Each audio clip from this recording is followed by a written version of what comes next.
Mais quelles sont ces vérités qui ont peur du débat? Pourquoi on a peur qu'on interroge tout le galimatias de théories bidons qu'on nous aligne sur la question climatique? Pourquoi on a peur?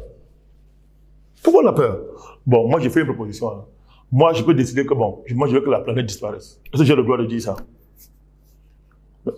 Est-ce que n'est pas en démocratie? Non, en démocratie. Alors, j'ai le droit de dire que la planète, qu'on disparaisse tous. Je peux dire ça? Alors, c'est moyen de blaguer, mais je suis en train de poser un problème sérieux.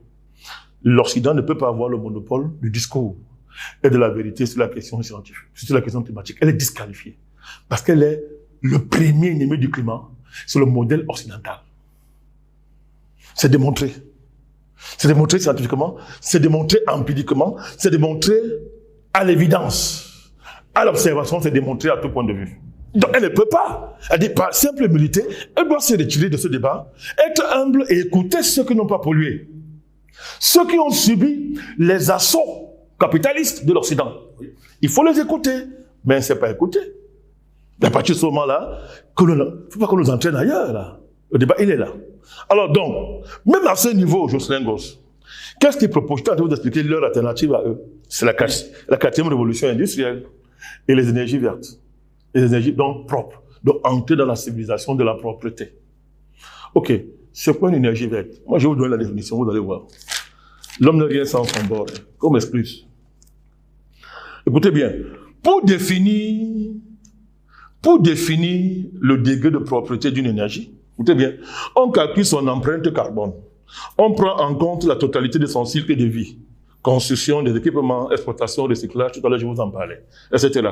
L'empreinte carbone est mesurée en quantité de CO2 émise pour produire 1 kWh d'électricité. Il s'avère que l'énergie la plus propre est l'éolien. Ok. On dit que c'est prêt à porter, prêt à accepter. L'Afrique, on est quoi dans tout ça? Rien du tout. Si on parle de l'Afrique, dans tout ça, qu'est-ce qu'on connaît?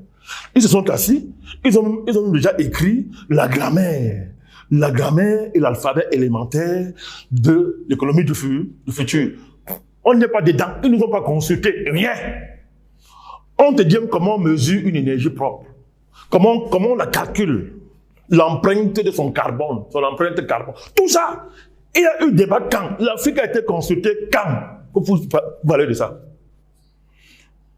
Oui. Le truc est clair, une fois de plus, la 4e révolution va ressembler aux 3 autres révolutions. Pourquoi? Elles se sont faites sous un modèle de génocide, de dictature, de tyrannie les plus absolues. On ne consulte pas notre peuple, on considère que non. Les processus économiques sont irréversibles et conduits par une main invisible. Mais quelle est cette main invisible qu'on ne voit pas, mais qui connaît choisir à qui son action va profiter? Je répète, parce que le tendance qu'on appelle Adams là, Adams là, il y a l'imposant. Bon, Adams, c'est le père de leur pensée économique. Il n'est pas le seul, mais c'est le père. Et il a écrit un livre sur la richesse des nations. Il a dit que, bon, si on l'écoute bien, l'économie serait manipulée par une main invisible. Et c'est ça qui ferait la beauté de l'économie. Les hommes et l'État n'ont pas à y intervenir et les marchés s'auto-régulent. Je pose une question simple. Quelle est cette main invisible qui choisit ceux à qui son action va profiter? Elle n'est plus invisible. Elle est invisible pour ceux qui subissent son action. Mais pour ceux qui en profitent, ils se voient. Ils complotent contre le reste. Est-ce que ça veut dire simplement? C'est ce que ça veut dire. Donc, on ne peut pas accepter ça, Jocelyn Gosse. On ne peut pas accepter que, sous le prétexte que la planète serait menacée de mort, sous le prétexte que, si on continue comme ça, on va tous mourir parce que le climat va le détruire, que des gens nous amènent dans des processus, n'est-ce pas, qui n'ont plus rien d'humain. Vous voyez donc que la question de l'énergie fossile du pétrole, c'est la question de la survie de l'être humain, Jocelyn Gosse.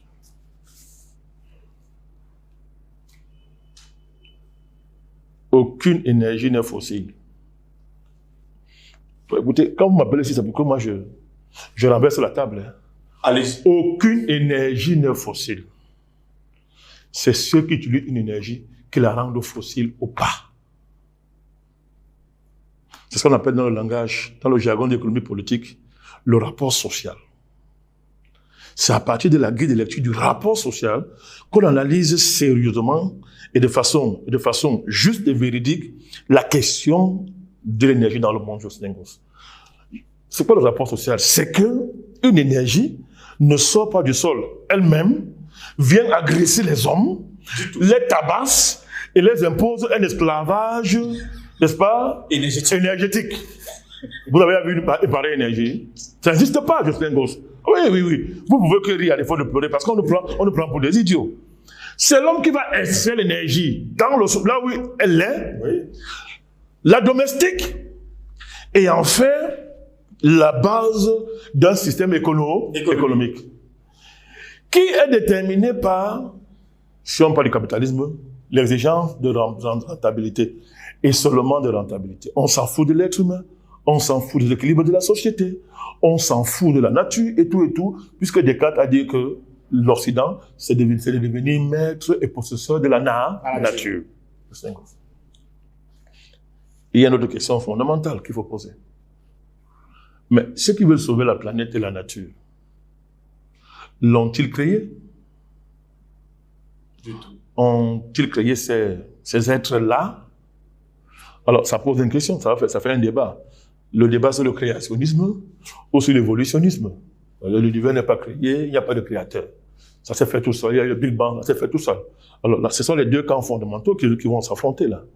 Bon, les gens comme ça, les mondialistes qui nous font peur avec les différents périls climatiques, pandémiques, tout ce que vous voulez, évidemment, leur base, c'est qu'il n'y a pas de Dieu qui a créé l'univers. Alors, bon, si l'univers n'a pas été créé par quelqu'un, mais le plus fort s'en empare.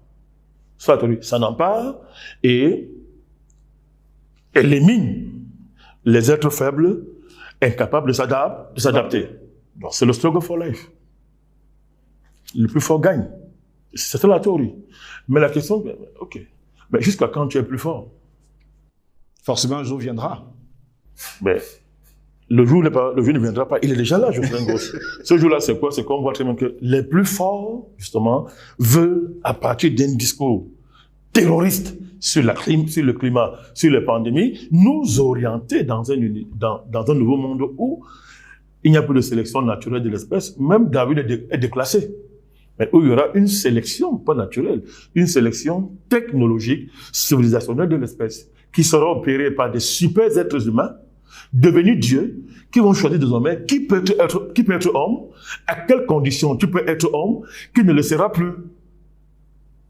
Mais est-ce que sérieusement, est-ce qu'il y a un débat comme celui-là? On le mène comme ça? Du tout. L'Occident a-t-il qualité pour engager un tel débat? C'est qualité? Ou voyez que l'affaire est faussée? C'est inacceptable. C'est-à-dire que, moi je vais vous dire, moi je préfère un péril climatique, n'est-ce pas, qui m'anéantit que de supporter que quelqu'un qui a l'apparence d'un humain s'autoproclame mon Dieu et me dicte des orientations qui n'ont aucune fondation, qu'il n'a aucune fondation humaine, qui ne sont basées sur aucune vérité, qui serait universellement acceptable. C'est de cela qu'il s'agit. Vous voyez très bien que bon, ok. La question devait être bon, ok. Vous avez demandé derrière le pétrole, il y a quelle mafia? Je viens de vous répondre. On vous a suivi. La mafia qui est derrière, laissez le pétrole tranquille. Il n'a aucun problème. La mafia, je viens de vous expliquer qui est-ce qu'elle est. Si on est du côté des évolutions, des créationnistes, et c'est notre camp, on assume, c'est notre camp, ben, la nature commence où elle s'arrête où? Si nous considérons que la nature, c'est notre planète, ça fait rire. Mais la nature, elle est au-delà de notre planète, n'est-ce pas?